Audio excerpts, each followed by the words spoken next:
Guys আসসালামু আলাইকুম। দেখো কি সুন্দর একটা পার্ক, ভালো করে দেখা যায় না, গ্লাসটার মধ্যে ময়লা লেগে রয়েছে। যে তোমরা কেমন আছো? আশা করি ভালোই আছো, আমিও ভালো আছি আলহামদুলিল্লাহ। হসপিটাল থেকে বাসায় যাওয়ার পথে একটু দৃশ্যটা একটু ভালো লাগলো, তার জন্য তোমাদের জন্য তুলে ধরা। তাই অনেক ভালো লাগছে। আমার মনটা এমনিতে বেশি ভালো না, তারপরে আলহামদুলিল্লাহ এখন কফিল একটু একটু ভালো আছে মোটামুটি।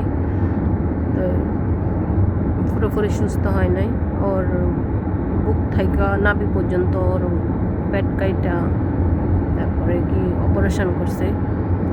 তো আলহামদুলিল্লাহ, তারপরে আলহামদুলিল্লাহ এখনো বাইচা আছে, ভালো আছে, ওইটাই সবচেয়ে বড় জিনিস।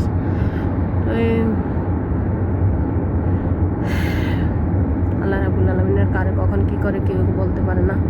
তারপর আল্লাহ রাব্বুল আলামিনের কাছে সবসময় প্রার্থনা করি আল্লাহ যেন সবাইকে সহি সালামতে রাখে, ভালো রাখে, সুস্থ রাখে, প্রবাসী ভাই বোনদেরকে এবং সবার আত্মীয় স্বজন পাড়া প্রতিবেশী সবাইকে, দেশে এবং বিদেশে সবাই যেন ভালো থাকে, সুস্থ থাকে ইনশাআল্লাহ।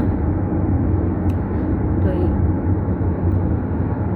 আর তোমরা ভালো থাকবে, সুস্থ থাকবে, আর আমার চ্যানেলটাকে লাইক, কমেন্ট এবং শেয়ার করবে।